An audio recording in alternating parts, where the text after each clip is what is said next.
Assalamualaikum teman-teman mengaji Islami. Mari kita simak dan belajari apa yang akan disampaikan oleh guru kita. Dan semoga kita bisa mendapatkan berkah dari ilmunya. Bulan hurum itu ada 4. 1 Dzulqa'dah, 2 Dzulhijjah, 3 Al-Muharram, yang keempat bulan Rajab. Kalau Anda kerjakan amal soleh, maka status pahalanya naik di bulan-bulan itu. Jadi kalau sekarang Anda sholat, pahalanya bertambah. Kalau sekarang Anda misalnya baca Quran, pahalanya bertambah. Kalau sekarang misalnya Anda infak, pahalanya bertambah. Mumpung masih ada waktunya, ayo tingkatkan. Bismillahirrahmanirrahim. Perhatikan, setidaknya ada beberapa amalan-amalan pokok yang kalau dikerjakan akan meningkatkan iman, bahkan memunculkan kenikmatan iman yang disebut dengan halawatul iman. 1, saya agak cepat langsung ke eksekusi amalan. Amalan yang paling pokok 1, sholat. 1 apa? Sholat. Karena itu ketika Allah menyebutkan kalimat iman pertama dalam Al-Quran, setelahnya langsung bersanding dengan kalimat sholat. Al-Baqarah ayat 3. Alladzina yu'minuna bil ghaib wa yuqimunas sholat. Dan kalimat imannya berubah jadi fi'il mudhari. Dari amanu jadi yu'minun. Silakan lihat. Biasanya Allah panggil ya ayyuhalladzina amanu. Ya ayyuhalladzina amanu. Yang ini spesial. Begitu kita diminta mengerjakan sholat, kalimat imannya berubah menjadi fi'il mudhari. Alladzina yu'minun. Bukan amanu. Fi'il mudhari punya 3 arti. Lebih bergerak dibandingkan fi'il madhi. Dalam bahasa Inggris disingkat dengan present, continuous, dan future. Sekarang, terus menerus, dan sampai kapanpun. Jadi ada amalan yang kalau kita kerjakan dengan baik, maka amal itu akan menjaga iman kita dari sekarang terus menerus sampai kapanpun saat kita kembali kepada Allah Subhanahu wa Ta'ala. Di akhir Al-Quran ingin mengatakan, hei, kalian yang sedang beriman kepada Allah yang gaib, yang tak tampak dalam pandangan. Kalau iman kalian ingin terus kalian pertahankan, terus kalian jaga, bertanam dalam jiwa, baik sekarang, terus menerus sampai kamu kembali kepada Allah Subhanahu wa Ta'ala. Saya turunkan amalan yang kalau engkau kerjakan itu, maka akan hadirlah sifat iman seperti itu. Apa amalannya? Wa yuqimunas sholat. Karena itu cek. Semua nabi yang pernah bertugas di bumi, semuanya sholat. Untuk mempertahankan iman mereka kepada Allah dan menunjukkan kepada kita. Saking pentingnya sholat, semua nabi sholat, Pak. Di sholat itu, ibadah pokok yang tidak hanya diperintahkan pada Nabi Muhammad SAW dan umatnya, tapi semua nabi yang pernah bertugas di bumi, semuanya sholat. Nabi Musa sholat. Buka Quran surah ke-20 ayat ke-14. Kata Allah, innani anallahu la ilaha illa ana fa'budni. Saya Allah, tidak ada Tuhan selain saya yang layak dipertuhankan, maka sembah saya. Bertanya Musa, bagaimana ya Allah cara menyembahmu? Wa aqimis sholata li dzikri. Tunaikan salat sebagai zikir kepadaku. Nabi Musa salat. Nabi Zakaria salat. Buka Quran surah ketiga ayat 38 sampai 39. Hunalika da'a Zakaria rabbah. Qala rabbi habli min ladunka dzurriyyatan thayyibah. Innaka sami'ud du'a. Di mihrabnya itulah kemudian Zakaria berdoa kepada Allah Rabbnya. Ya Allah, anugerahkan saya keturunan. Mereka mengatakan saya tidak akan punya keturunan karena saya terbatas. Saya minta kepadamu yang tidak punya batas dalam pemberian. Engkau pasti mendengar doa saya. Kapan doa itu disampaikan? Ayat 39-nya. Fanadatul malaikatu wa huwa qa'imun yusalli fil mihrab. Annallaha yubashshiruka bi Yahya. Maka datang malaikat memberikan kabar gembira. Allah menjawab doamu. Kapan doa itu disampaikan? Saat beliau sedang sholat, masih berdiri dalam sholat di mihrab. Nabi Zakaria sholat.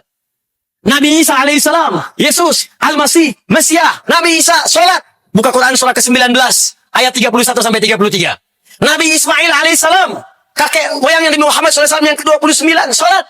Buka Quran surah ke-19, ayat ke-55. Bahkan beliau meminta keluarganya semua sholat. Wa kana ya'muru ahlahu bis sholat. Urutkan sampai ke atas. Muhammad sallallahu alaihi wasallam bin Abdullah bin Abdul Muttalib bin Hashim bin Abdul Manaf bin Qusay bin Murrah bin Kilab bin Ka'ab bin Ghalib bin Fijr bin Malik bin Nadar bin Kinana bin Khuzaimah bin Mudrika bin Ilyas bin Nizar bin Mudar bin Ma'ad bin Adnan bin Addi bin Adri bin Muqawwam bin Nafur bin Tarikh bin Ya'rub bin Yasjub bin Nabit bin Ismail alaihi salam bin Ibrahim alaihi salam bin Azar atau bin Nahur bin Abid bin Kinan bin Arfakhshad bin Sam bin Nuh alaihi salam bin Mikhlail bin Matushala bin Kinan, bin Anwas, bin Sis, bin Adam alaihissalam. Kalau ditarik dari zaman Rasul Nuh alaihissalam sampai ke Muhammad sallallahu alaihi wasallam, maka muncul langsung satu ayat di Quran surah keempat An-Nisa ayat 163. Inna awhayna ilaika kama awhayna ila Nuhin wan nabiyina min ba'di.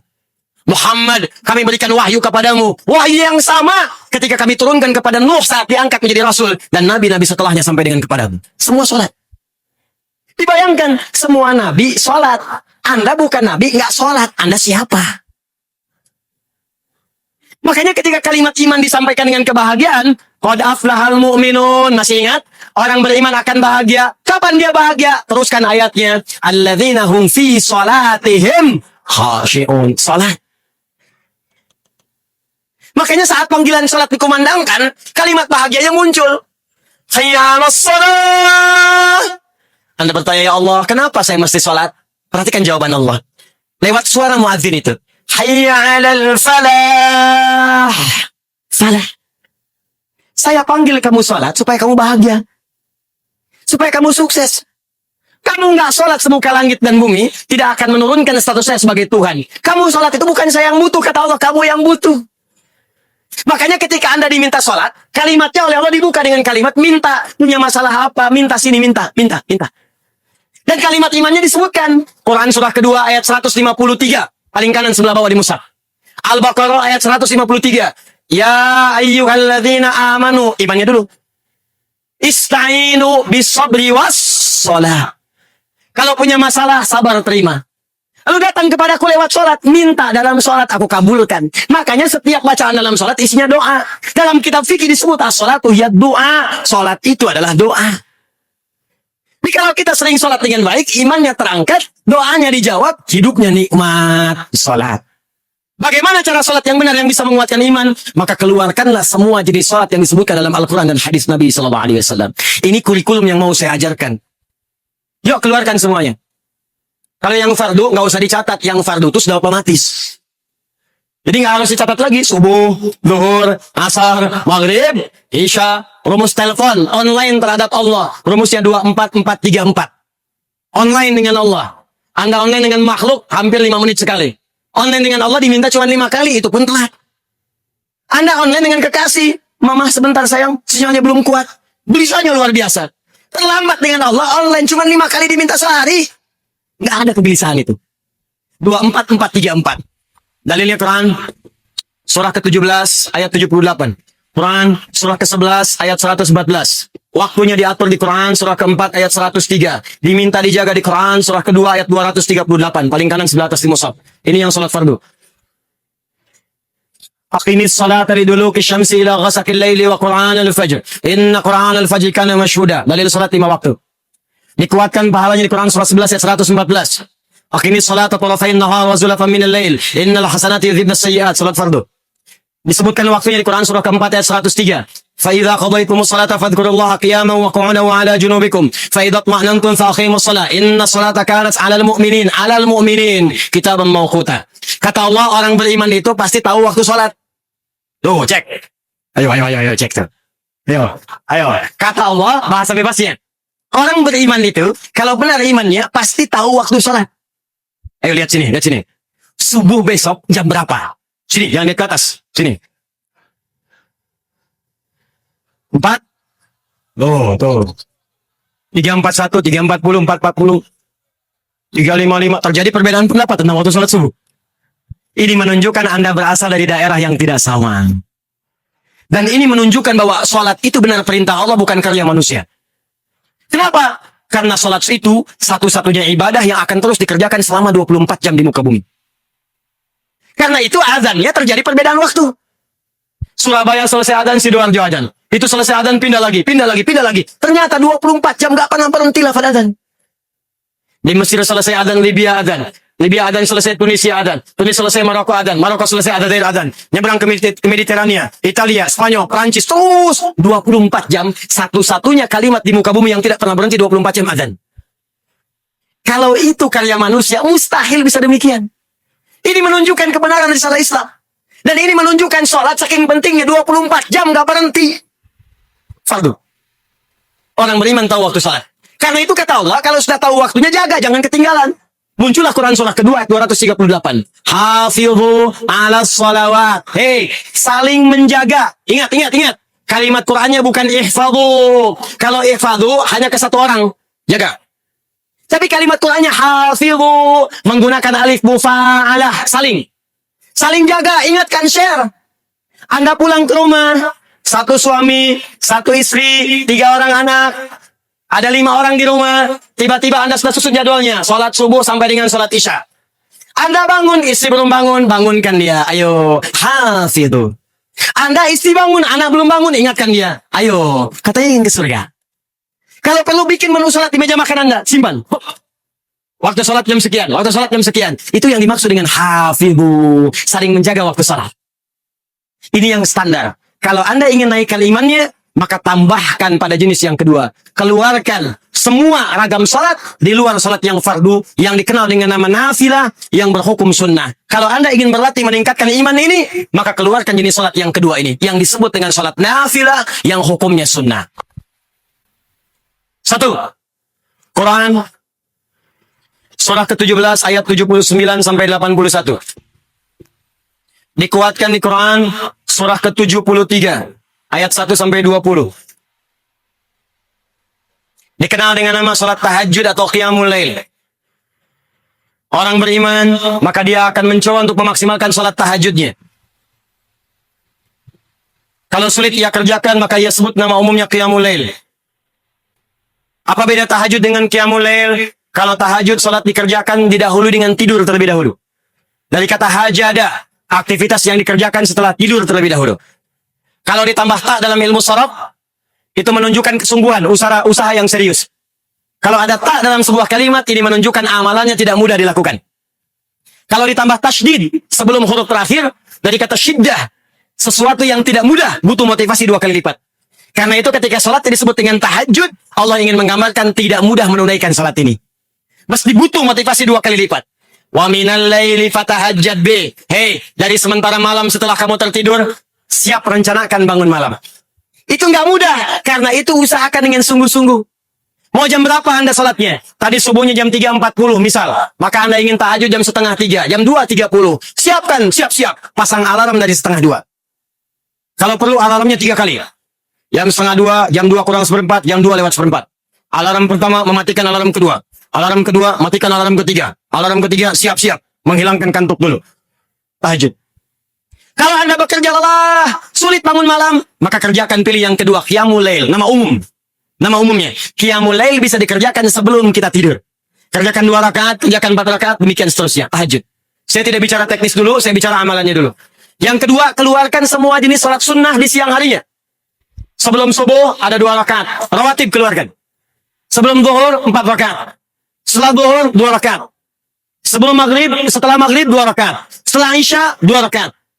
Keluarkan salat mutlaknya. Ada yang dekat dengan salat fardu, ada yang jauh dengan salat fardu. Syuruh, awal duha, pertengahan duha, akhir duha. Sebelum asar 4 rakaat. Dari Ibnu Umar radhiyallahu taala anhu. Sebelum maghrib, kalau memungkinkan 2 rakaat. Sebelum isya 2 rakaat. Keluarkan semua jenis salat yang bisa kita kerjakan. Kalau mampu Anda lakukan ini, maka demi Allah saya katakan, saya tutup untuk bagian yang pertama ini, saya tutup. Jika mampu Anda istiqomah mengerjakan salat ini saja. Saya belum bicara puasa, belum bicara zakat, belum bicara infak. Baru sholat saja. Kalau benar Anda kerjakan ini dengan baik, maka akan terjadi perubahan dalam hidup Anda, maka muncullah kenikmatan iman yang pertama. Kalau di awal-awal Anda terlambat sholat fardu perasaan biasa-biasa, maka setelah membiasakan yang ini, tertinggal sholat sunnah pun, hati Anda akan gelisah. Subuh jam 3:40, Anda bangun jam 3:35. 5 menit sebelum subuh, gitu Anda bangun, ya Allah saya terlambat. Padahal subuh aja belum, karena Anda terbiasa menunaikan sholat sunnah. Terjadi perubahan. Dan yang paling hebat, ketika imannya mulai meningkat, ketika kemudian ibadahnya mulai meningkat, maka amal solehnya pun akan mulai muncul dalam hidupnya. Akan terjadi perubahan dalam hidup Anda. Maaf, pada pandangan yang tidak bagus sudah nggak senang lagi. Pada harta yang haram sudah nggak senang lagi. Riba sudah nggak senang lagi. Sogok menyogok sudah nggak senang lagi. Sekarang yang senang semua yang halal-halal. Salat. Salat. Salat. Teman-teman, ada amalan. Dan ini bagian terakhir yang saya sampaikan. Sebetulnya ini amalan banyak nih. Cuman karena waktu kita terbatas, insya Allah lain waktu kita akan susun kembali. Ada amalan yang saat dikerjakan, bukan sekedar hanya meningkatkan iman, tapi pertama, akan memberikan jaminan dari Allah langsung bahwa hidup orang ini, selama di dunia akan dijamin kemudahan oleh Allah Subhanahu wa Ta'ala. Di alam kubur akan dipelihara jasadnya utuh, sampai menghadap kepada Allah. Dan di hari kiamat ketika dihisab, langsung diberikan mahkota sebagai penghargaan dalam kepalanya. Diberikan gelang-gelang emas di tangannya, dipakaikan jubah di badannya. Dan yang paling dahsyat, saat masuk surga, dia diperkenankan menggandeng bapak ibu yang telah melahirkannya. Bapak yang telah bekerja keras untuknya. Istri yang mendampingi selama hidupnya. Dan anak keturunan yang telah hadir dari kehidupan rumah tangganya. Semuanya akan dipimpin orang ini masuk ke dalam surga. Bukan surga biasa, tapi surga yang paling tinggi dan disambut oleh semua malaikat di depan pintu surga. Amalan ini adalah amalan mencintai Al-Quran. Amalan mencintai Al-Quran. Jadi ketika kita mendekat dengan Al-Quran, langsung disebutkan oleh Nabi SAW dalam hadis riwayat Al-Bukhari dari Abu Abdurrahman As-Sulami, dari Utsman bin Affan radhiyallahu taala anhu, termasuk Ali bin Abi Thalib karamahullahu wajha, anin Nabi sallallahu alaihi wasallam, qala, perhatikan kalimatnya, khairukum man ta'allama al-Qur'ana wa 'allama. Jika ada amalan-amalan bisa dikerjakan selama hidup, maka yang terbaik yang bisa membuat Anda lebih baik dalam hidup adalah amalan belajar tentang Al-Quran.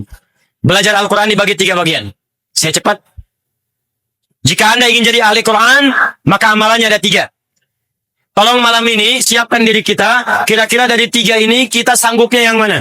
Sesuai dengan kesanggupan kita. La yukallifullahu nafsan illa. 1. Ada amalan mencintai Al-Quran dengan memperbanyak bacaan Al-Quran. Disebut dengan qiraah. 1. Amalannya qiraat Al-Quran. Qiraah. Jadi sekarang ayo, buat amalan ini, susun. Alhamdulillah kemarin-kemarin ada gerakan one day one juz. Sehari 1 juz baca. Naikkan sehari 2 juz. Sehari 3 juz. Sehari 4 juz. Cintai Qurannya. Karena itu Nabi sering memotivasi kita. Bahkan kata Nabi, buka hadis riwayat At-Tirmidzi, nomor hadis 2010. Orang yang terbiasa membaca Al-Quran, maka 1 huruf dari Al-Quran itu akan diberikan 10 balasannya. Man qara'a harfan min kitabillahi falahu asyru hasanat walam aqul alif lam mim harfun walakin alifun harfun lamun harfun mimun harfun walikulli harfin asyru hasanat. Siapa yang biasa baca 1 huruf dari Al-Quran walaupun cuma 1 huruf akan dibalas oleh Allah 10 kebaikan. Saya tidak katakan alif lam mim 1 huruf, tapi alifnya 1 huruf, lamnya 1 huruf, mimnya 1 huruf. Setiap hurufnya 10 kebaikan. Anda sholat subuh 2 rakaat, selesai sholat diberikan 10. Lalu Al-Quran surah ke-6 ayat ke-160. Man jaa'a bil hasanati falahu asyru amsalihha. Selesai sholat dikasih 10. Tapi Quran 1 huruf diberikan 10. Baru 1 huruf. Nun 10. Sudah dulu Taha 20. Alif lam mim 30. Jangan menghitung 1, 2, 3, 4, 5, 6, 10. Bukan begitu caranya, Joni. Di hadis Muslim masuk masjid saja, baru masuk sudah dapat 25. Kata Nabi cara ngitungnya 1 ke 2 500 tahun. 3 500 tahun. 3 ke 4 500 tahun. Jadi kalau ada sehari nggak baca Quran, kehilangan berapa ribu tahun Anda pahala di sisi Allah Subhanahu wa taala. Quran. Jika Anda merasa banyak maksiat, harus pintar. Cari amalan-amalan paket hemat. Dikerjakan pahala berlimpah. Baca Quran paling bagus. Dosa 100. Bacakan Bismillahirrahmanirrahim. 19 huruf. 190. Nutup tuh. Tapi kalau 100 baru dosa masa, telinga belum. Lisan belum. Tangan belum. Kaki belum. Maka cari surat-surat yang kita baca dari awal sampai akhirnya. Kalau ingin 30 juz, bikin caranya. Saya mudahkan dengan izin Allah Subhanahu wa taala. Perhatikan. Kalau langsung dibaca 1 juz rasanya lama. 1 juz bagi 5 waktu salat. Subuh, zuhur, asar, maghrib, isya. Bagi 5.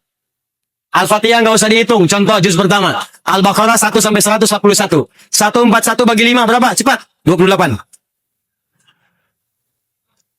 28, subuh 28 ayat, zuhur 28, asar 28, maghrib isya 28. Ustaz banyak lama saya harus berangkat kantor. Pendekin lagi, bagi 2, sebelum subuh 14, setelah subuh 14. Sebelum zuhur 14, setelah subuh, setelah zuhur 14. Terus 14, 14, 14, 14, 14, 14. 14 ayat itu berapa menit sih? Paling lama 5 menit. Apa nggak punya waktu 5 menit untuk menggugurkan dosa Anda? Apa nggak punya waktu 5 menit untuk akhirat Anda? Bahkan Anda di sekarang, Masya Allah, di mobil bisa tilawah Quran, di jalan bisa baca Quran, cuma 5 menit. Jika Anda bisa investasi 5 menit dengan sesuai rumus ini, sehari selesai 1 juz, 30 hari sebulan selesai 30 juz. Ustaz, belum sampai. Cari wirid-wirid, kata Al-Imam An-Nawawi. Dari Al-Quran, cintai beberapa surat tertentu, dawamkan untuk dibaca. Nabi menyampaikan dalam hadis sahih di Al-Bukhari, orang yang senang baca Al-Baqarah dan Ali Imran, maka keduanya akan menjadi awan yang melindungi di hari kiamat. Ka'annahuma ghamamatan. Biasakan baca Al-Baqarah, Ali Imran. Al-Baqarah, Ali Imran. Orang yang senang baca Al-Mulk, maka jasadnya akan dijaga oleh Allah di alam kuburnya. Orang yang senang baca Al-Waqiah, maka akan dimudahkan keadaan rizkinya. Orang yang senang baca surat Yusuf, maka oleh Allah akan dilepaskan dari kesedihan yang menghimpitnya. Maka silahkan, semua surah dalam Al-Quran punya keutamaan. Maka silahkan Al-Baqarahan, Ali Imranan, An-Nisaan, Yasinan, Al-Kahfian, ya. Jangan cuma Qul Huwallahan, Qul Al-Falakan, An-Nasan. Cari ayat-ayat, cari surat-surat yang kita bisa jadikan wirid. Buka kitabnya Imam An-Nawawi. Sebelum menulis Al-Arba'in 42 hadis. Riyadus Shalihin 1896 hadis. Sebelum menulis kitab Syarah Sahih Muslim 9 jilid, beliau menulis At-Tibyan fi Adab Hamalatil Quran. At-Tibyan fi Adab Hamalatil Quran. Klik di Google At-Tibyan Al-Imam An-Nawawi, keluar muncul. Cari terjemahannya. Kalau punya kitabnya, cari terbitan Darun Nafais halaman 52, paling kanan di pertengahan. Beliau menyampaikan ada kebiasaan salafus saleh. Di sejak zaman dahulu, mereka kalau sedang akan tidur atau dalam kebiasaan hariannya punya wirid bacaan-bacaan Al-Quran. Nabi mencontohkan wirid sebelum tidur. Baca Al-Ikhlas, Al-Falaq, An-Nas, ayat kursi. Bacakan ayat kursi supaya mencegah setan mengganggu dalam tidur kita. Tapi setannya kuat, Ustaz. Tidak cukup dilempar dengan ayatnya, lempar dengan kursinya sekalian. Biasakan baca. Ternyata ada di antara orang salaf membiasakan baca Al-Baqarah karena ingin dinaungi di hari kiamat. Baca Al-Baqarah sebelum tidur. Baca. Allahu Akbar. Saking dekatnya dengan Al-Quran, maka dia dijaga oleh Qurannya. Ternyata sekali waktu dia tertidur, belum sempat baca Al-Baqarah saking lelahnya. Tiba-tiba dia bangun pertengahan malam. Bangun. Temannya kaget terkena bagian tangannya. Dia bangun juga. Dia bertanya, "Maza bika? Kenapa kamu?" Kata orang ini, "Wallahi, ra'aitu fil manam laqad natahat dil Baqarah." Saya tadi ketiduran. Dalam tidur saya mimpi diseruduk Al-Baqarah. Di saking seringnya baca Al-Baqarah, ayat itu, surat itu menjadi dekat dengan dia. Kamu belum baca saya. Bahkan sebelum datang hari kiamat untuk menaungi dia dari sengatan matahari yang sangat terik, di alam dunia pun dijaga dengan surat yang biasa dia baca. Dia biasakan. Pasang target. Ustaz, saya belum lancar. Berita baik dari Nabi At-Tirmidzi, nomor hadis 2020. Perhatikan kalimatnya. Walladzi yatata'ta wa huwa syaqqun 'alaihi falahu ajran. Orang yang baru belajar baca Quran, terbata-bata bacanya. Orang baca alif lam mim, dia baca alif lam mim, falahu ajran. Dia mendapatkan pahala 2 kali orang yang lancar. Oh, kalau gitu saya terbata-bata aja Ustaz ya. Maksudnya, 1 pahala ikhtiarnya, yang kedua pahala bacanya. Sedangkan orang yang lancar dapat pahala plus ma'asyaratil kiramil bararah, akan diiringi hidupnya oleh malaikat yang menjaga dia. Jadi kalau Anda lancar baca Quran, punya program baca Quran, Quran itu selain menjaga iman Anda akan dijaga malaikat. Disebut oleh Nabi namanya syafaratil kiramil bararah. Kiram artinya mulia. Baik, kita berhenti sebentar. Saatnya kita mencatat. Jadi orang yang dekat dengan Al-Quran akan dijaga kemuliaan hidupnya. Dijaga dari perbuatan maksiat. Jadi kalau Anda terbiasa tilawah Quran, rajin baca Quran, nanti akan ada malaikat di sekitaran kita akan menjaga supaya Anda tidak berbuat maksiat. Sebab kalau Quran masuk ke dalam tubuh kita, yang kotor keluar. Malaikat menjaga. Cuman karena malaikat sifatnya gaib, tidak tampak. Kalau tampak, Anda susah.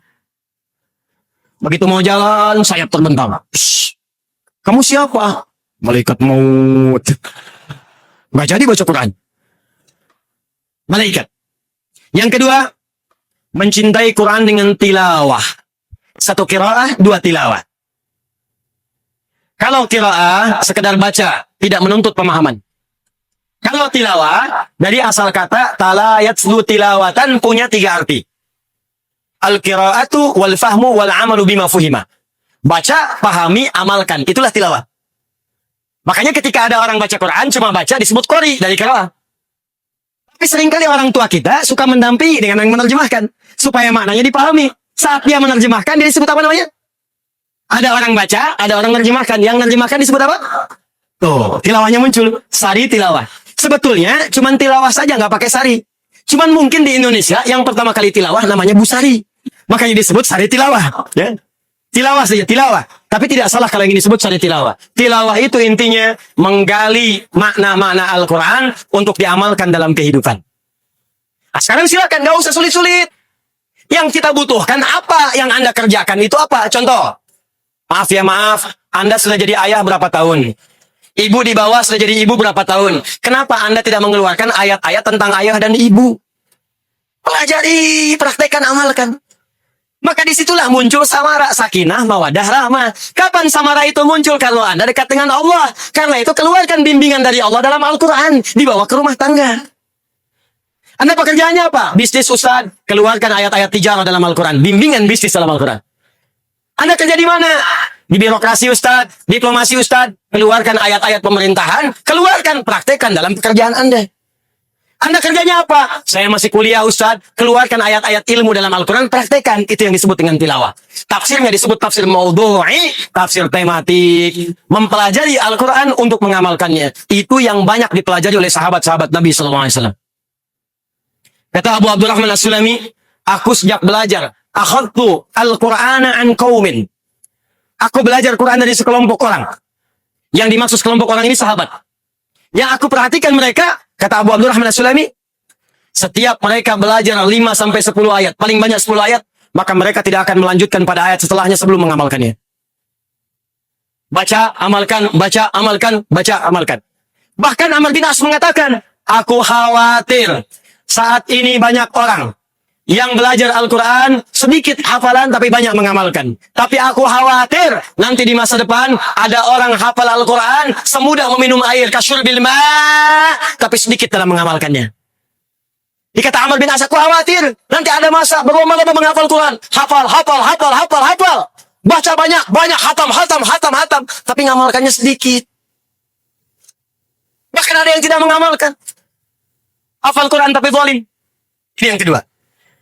Yang ketiga, ini bagian terakhir. Dan ini yang paling dahsyat. Mulailah kita dengan berusaha menghafalkan Al-Quran dengan tujuan mengamalkannya.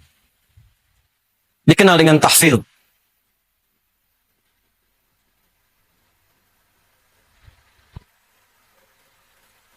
Menghafalkan Al-Quran dengan tujuan untuk mengamalkannya, untuk mendekatkan diri kepada Allah Subhanahu wa Ta'ala. Ini puncak yang paling tinggi.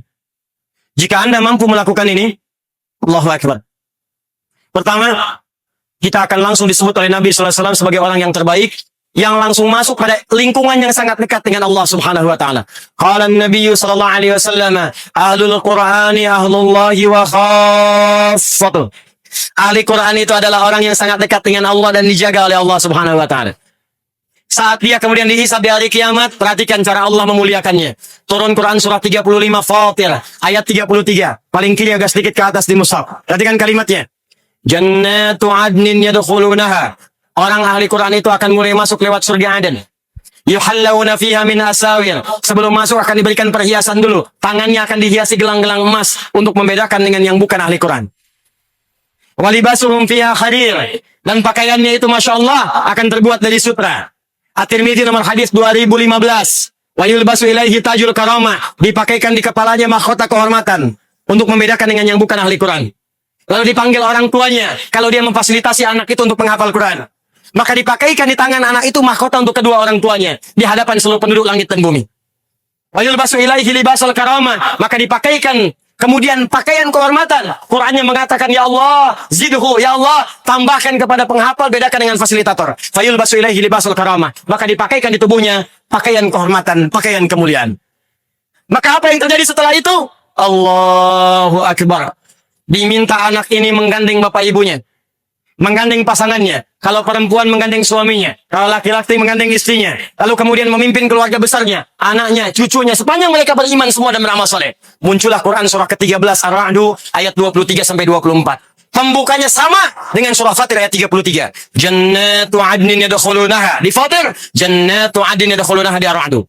Di surah Ar-Ra'd, Jannatu adnin yadkhulunaha wa man salaha min abaihim wa azwajihim wa dzurriyyatihim. Allah wal malaikatu yadkhuluna alaihim min kulli bab. Dia akan dipertontonkan pada seluruh penduduk langit dan bumi, masuk ke setiap pintu surga, dan malaikat menyambut di setiap pintu surga, mengatakan, "Salamun alaikum bima sabartum." Selamat. Anda saat di dunia telah sabar belajar Quran.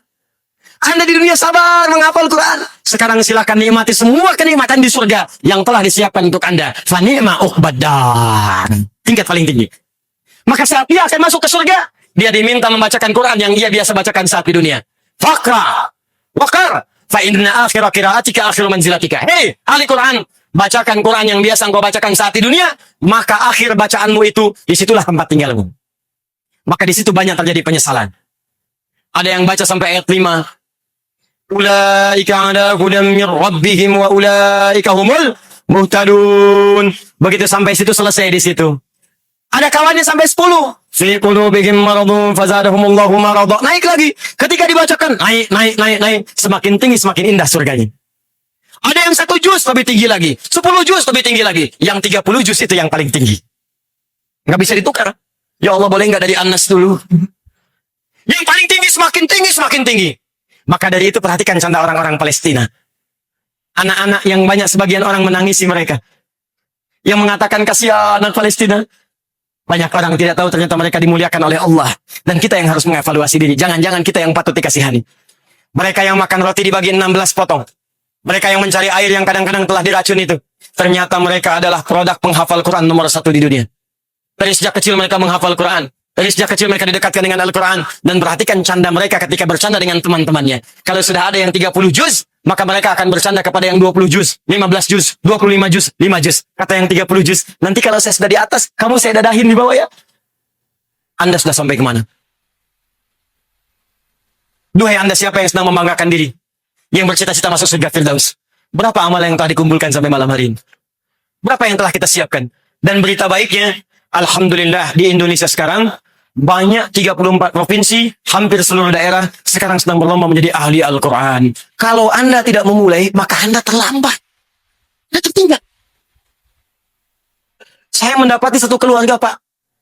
Suaminya bekerja serabutan. Hanya kuli bangunan, kata manusia biasa. Istrinya mengambil kayu-kayu di sawah. Anda kalau datang dimuliakan oleh beliau. Ikan diberikan, makanan diberikan, kumpul. Seakan-akan gak ada yang tidak ada. Dan ketika ditanya, istrinya akan berkata istrinya, alhamdulillah, Allah kasih rezeki banyak sama Abi. Sebulan bisa dapat 500 ribu. 500 ribu yang bagi Anda cukup dengan pulsa saja. 500 ribu yang bagi Anda cukup dengan pakaian saja. Bagi orang ini, keluarga ini banyak. Ternyata istrinya hafal Quran 7 riwayat. Suaminya yang kuli bangunan itu sudah hafal Quran 30 juz. Anak-anaknya semua hafal Quran 30 juz. Anak kecil sekarang hafal Quran. 4 tahun hafal Quran. Kami ada murid belajar di Bekasi sekarang. 7 tahun hafal Quran dengan nomornya, dengan posisinya, dengan ayatnya, dengan temanya. 5 tahun hafal Quran, buta mata. 64 tahun sudah memulai menghafal Quran. Bahkan mereka maghribnya jam 5.30, jam 5 sudah di masjid. Ada yang berusaha menghafal Quran tinggal 30 hari, menjauh dari keluarganya. Jadi kalau Anda tidak mulai, Anda tertinggal. Anak kecil usia 5 tahun. Maghrib masih setengah jam, sudah datang ke masjid untuk sholat berjamaah, menghafal Quran, tinggal sampai Isya, belajar sampai setengah 9, pulang ke rumah. Sementara dia belum balik. Anda diberikan 40 tahun, 50 tahun, 60 tahun, pengen masuk surga Firdaus. Sampai malam hari ini pun untuk baca Quran masih belum punya waktu. Berapa lama lagi waktu yang Anda butuhkan untuk mendekat kepada Allah? Berapa lama lagi? Nasihat saya, kalau Anda tak mampu berlomba dengan orang soleh, meningkatkan amal baik, sebaiknya segera berlomba dengan para pendosa untuk bertaubat dan istighfar di hadapan Allah Subhanahu wa Ta'ala. Istighfar. Istighfar. Terima kasih teman-teman yang sudah menyimak mengaji Islami. Semoga apa yang disampaikan oleh Ustadz bisa memberikan ilmu dan kebermanfaatan. Wassalamualaikum warahmatullahi wabarakatuh. Alhamdulillahi Rabbil Alamin.